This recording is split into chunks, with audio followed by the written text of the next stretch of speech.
Hello guys, selamat datang ke channel Izami Gadget. So basically hari ni aku nak bawa ke korang satu peranti, boleh dikatakan tablet yang antara dalam segmen tablet tu dia antara yang popular lah. Paling ramai orang guna, paling ramai orang recommended kan. Dan actually aku a bit dah lambat sebenarnya bawa peranti ni. Sebab apa tau?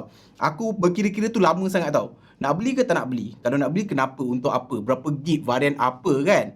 Di mana hari ni dekat atas meja ni adanya sebuah iPad mini generasi ke-6, 64GB storage, Wi-Fi sahaja.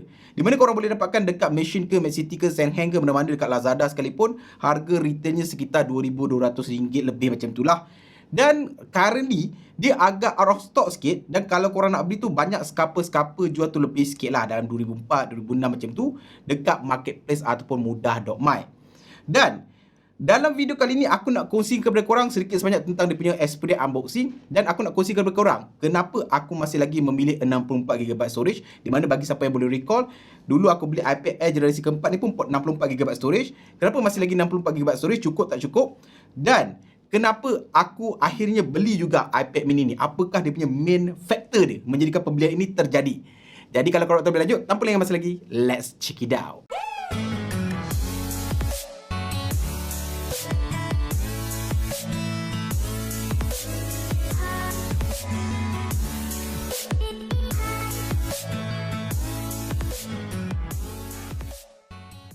So, tak nak cerita banyak, jom kita do the unboxing first. Jadi macam korang nampak, ini adalah kotak dia.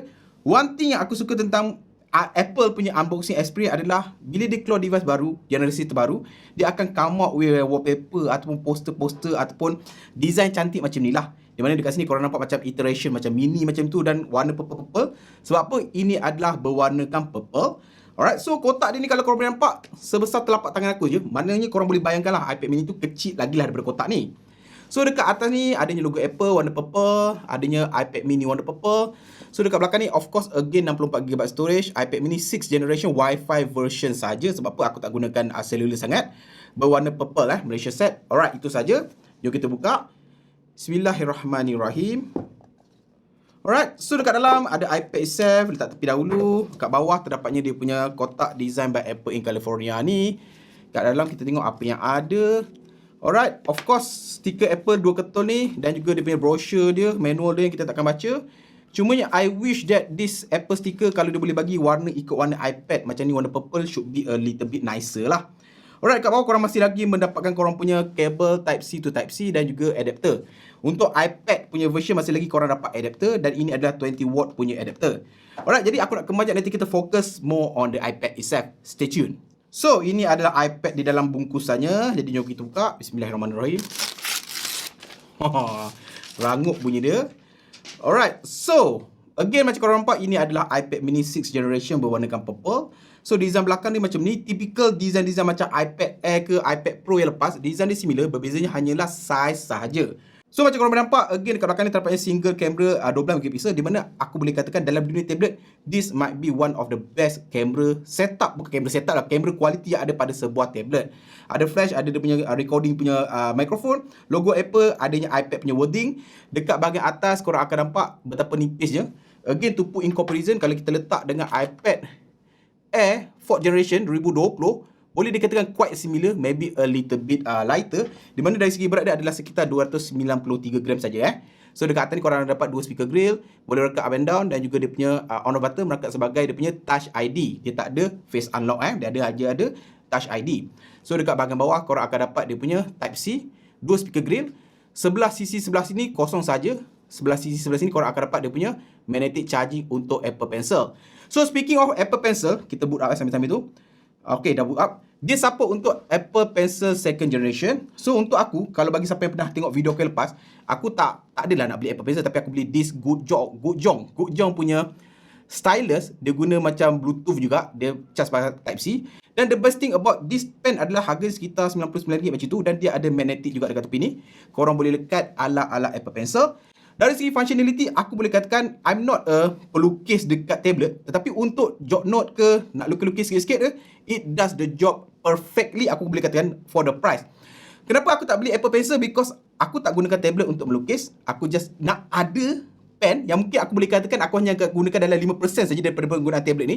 Tapi it best to be have the pencil lah. Kalau tak ada pun tak ada masalah. Kalau ada pun tak mengganggu lah. Jadi aku opt for this OEM punya pencil lah. Tapi kalau korang dapatkan, this is a recommended from aku. Link dekat bawah lah. Tapi kalau anda kata korang ada extra money, you can buy the Apple Pencil for RM549. Second generation.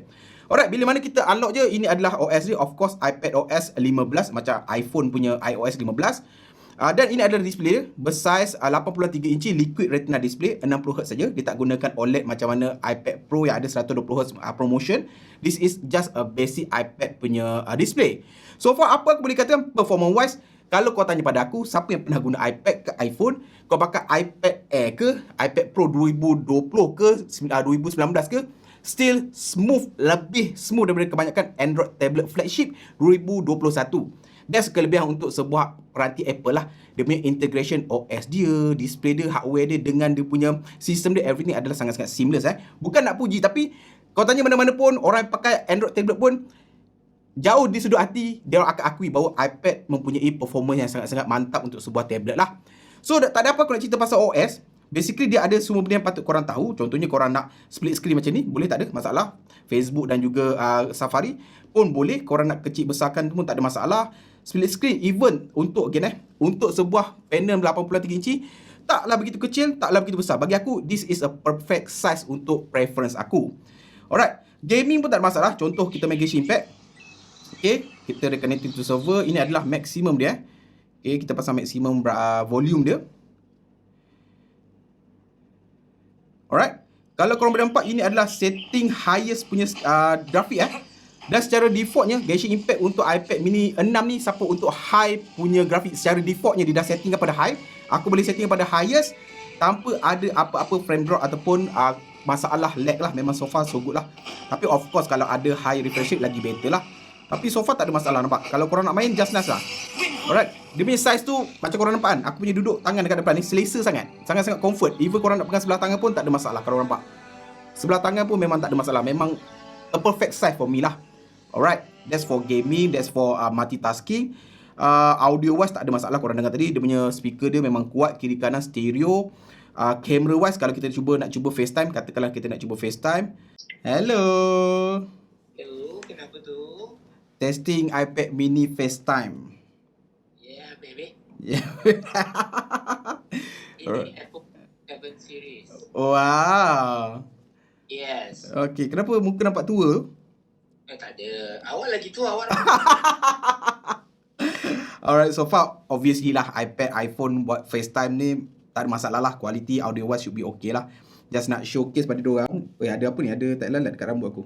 Oh, ada sawang. Betapa dah lama tak pakai. Alright, so ada lembu kat situ. Alright, tu je Jad. Bye. Alright, that's to showcase the FaceTime punya function yang ada pada iPhone, Apple Watch, iPad, MacBook dan lain-lain lah. Dia punya sistem tu integrated seamlessly. So itu adalah FaceTime. Dari segi kamera, kita try kamera lah selfie kamera. Alright, selfie kamera. 1, 2, 3. 1, 2, 3. Kamera belakang, kita try tengok. Okay, 1, 2, 3. 1, 2, 3. 1, 2, 3. 1, 2, 3. Alright. Quality wise memang awesome lah. Tak payah cakap apalah. Okay. Bukan awesome in the sense of handphone, tapi in the sense of a tablet. Alright. So dari segi dia punya stylus tadi, yang gujok ni nak tunjuk pada korang betapa boleh gunanya dia. Alright. Korang tekan atas ni, dia akan menyala biru ni. Mini slide dia dah on. So korang boleh buka reminder. Kita cari notepad dia. Mana notepad dia? Okay, ni notepad dia. Okay, so kita ambil new. So kalau korang boleh nampak, tak ada masalah. Korang nak besar kecilkan saiz ikut kau nak besar ke, tak ada masalah. Memang tak ada masalah. Alright, kita try ambil yang baru. Izami Gadget. Tulisan memang buruk geng, tapi nak tunjukkan bahawa pen ni tak ada masalah. Korang nak tab ke, korang nak belakang ke, korang nak buat apa memang tak ada masalah lah.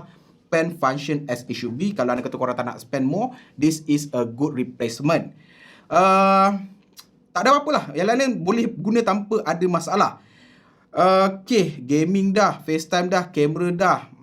Itu je lah kot yang aku boleh tunjuk pasal iPad mini ni. So, berbalik pada main question. Kenapa aku ambil 64GB? Cukup ke pada tahun 2022 dah pun? Jawapan aku senang saja. Depending pada penggunaan korang. Actually, jawapan ni aku dah jawab pada iPad Air yang lepas ataupun mana-mana phone yang menggunakan atau mempunyai storage yang rendah. korang nak beli apa-apa device, laptop ke, jam ke, iPad ke yang melibatkan storage ataupun melibatkan spesifikasi depending on your usage. So macam aku punya iPad Air ni, alright, iPad Air ni aku dah gunakan lebih kurang setahun plus. Alright, so far berbaki lagi separuh. Ini 64GB berbaki lagi separuh. Tak ada masalah. Sebab apa? Basically aku hanya gunakan iPad ni sebagai secondary punya casual punya replacement untuk telefon lah. Contohnya nak tengok Facebook tu kecil sangat, penat kan, nak main relax sikit kat mata yang dah lesu tu, main pakai iPad lah. Ataupun nak tengok Netflix, nak tengok audio, nak tengok media, YouTube banyaknya dekat sini. Dan mungkin nak jot note sikit-sikit ataupun nak letak note sikit-sikit lah. More or less aku gunakan iPad ni untuk light gaming macam Mobile Legends ataupun Genshin Impact tadi, ataupun lebih kepada membaca email kerja macam tu saja.